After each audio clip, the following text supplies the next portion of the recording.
Yeah, this book for me was so difficult to get my thoughts together.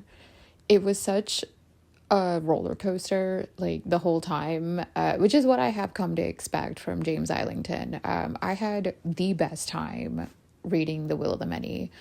It was fast paced. I think The Will of the Many was like 500 to 600 pages.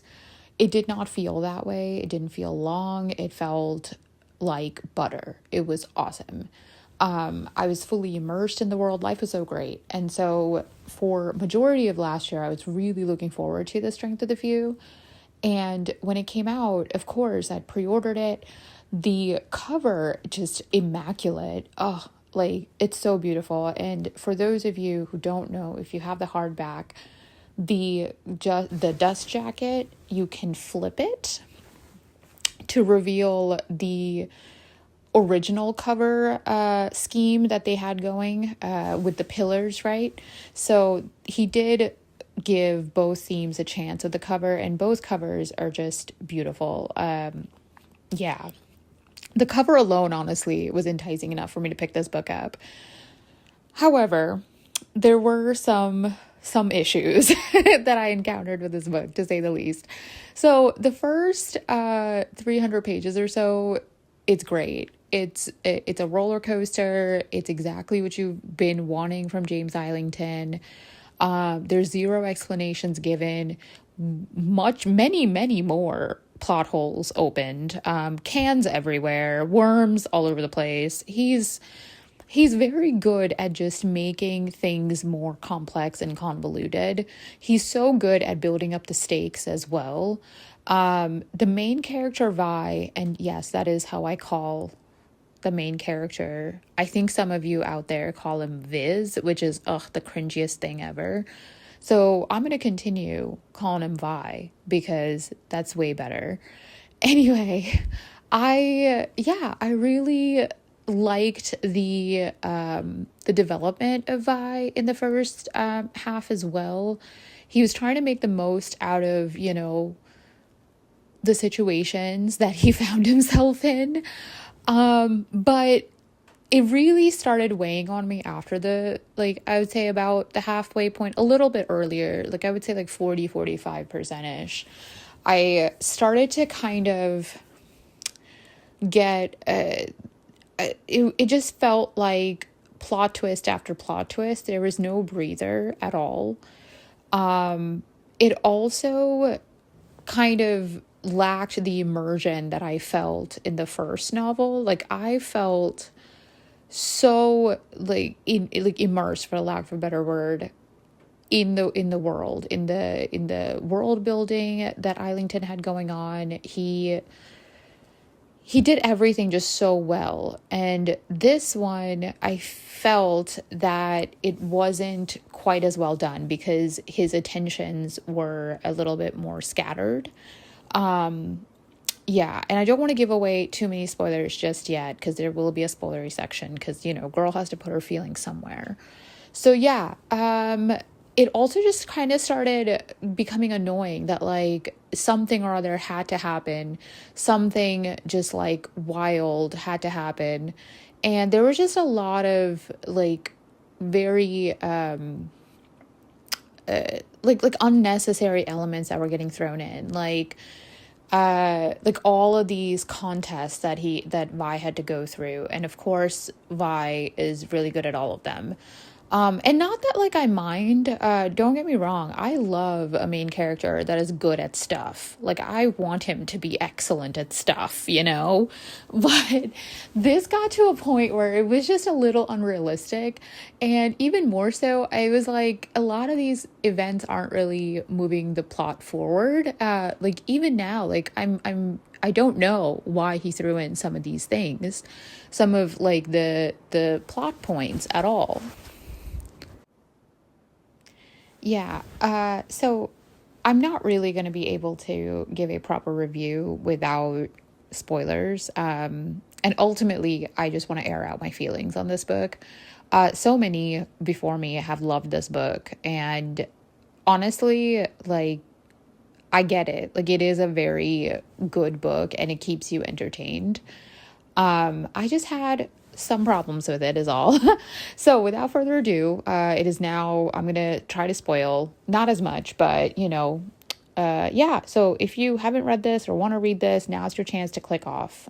So great.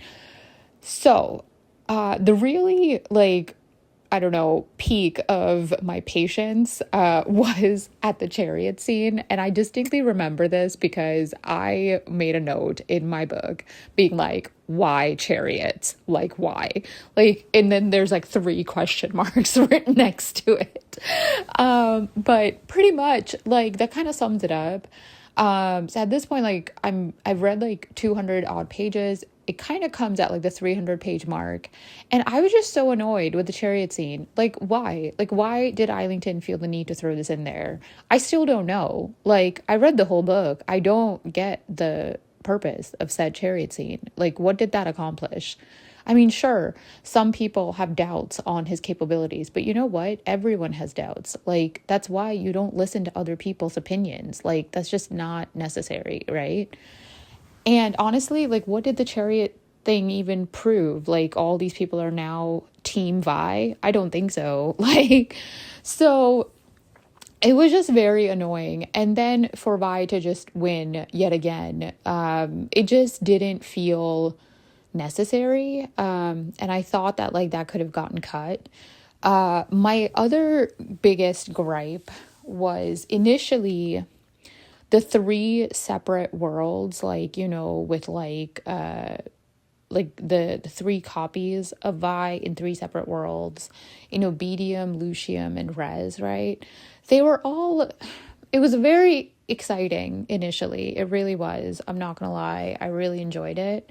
However, there's a reason why this tactic doesn't happen a lot in reality.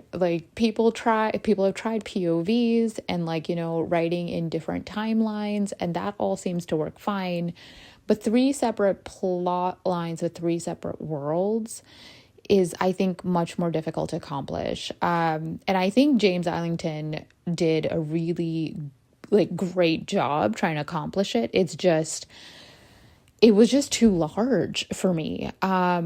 So pretty much in the 700 page book, I felt as though all 3 worlds got done dirty. None of them were fully developed. None of them, the moment the reader or myself would immerse myself into one world, I was ripped from it. Only to be thrown into some other world where now I have forgotten the cliffhanger that I left off on 50 pages before, ago. And so that part was extremely annoying. It also kind of ruined the character development for me a lot, because I couldn't remember all their names. And of course, they're all fantasy names, so none of them sound normal at all and are very difficult to understand and remember. And I just wanted more of what I had. I wanted some level of answers. I wanted, some level of, understanding of what's going on. And none of that was happening. So this whole 3 world, 3 plot lines thing just didn't really land well for me, at all, unfortunately. Initially he tried and I was like, this is an ingenious concept, but it just got so annoying towards the end. And the second half of the book, honestly, he lost me because it got so confusing. I just didn't felt invested in any of the characters' storylines. And my biggest annoyance is that in the first book, Vi is this political little devil, okay? There's 20,000 political alliances going on. There's loyalties that are being,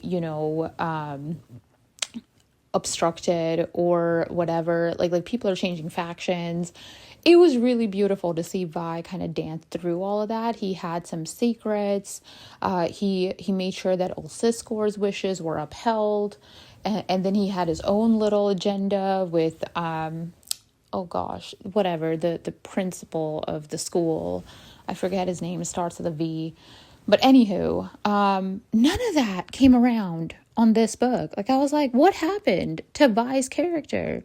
Like, why is he this, like, goody two-shoes now? Like, what happened? There's no political undercurrent in his entire so I was a little bit thrown for a loop, okay?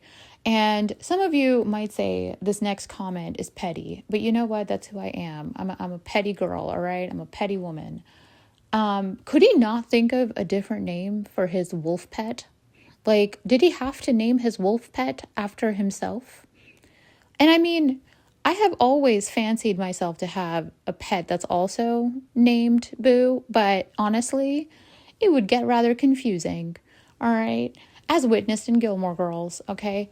Cat Kirk, there's a reason why they had to specify cat, okay, in Cat Kirk's name. And this is where I got so annoyed that, like, he couldn't come up with another name for his wolf than Diago. Like, seriously? Come on now. So yeah, I am pretty annoyed and my feelings are pretty raw still. And yeah, like, for this to be 700 some pages long, I really felt almost every page. It was still, like, paced very well. There were some lulls. It wasn't a lack of, things happening. There was lots of things happening. I just don't understand how they fit into the bigger plot. And that's my biggest annoyance with it. But that being said, I did have a good time for the first 300 pages until I started, until I stopped drinking the Kool-Aid, I guess.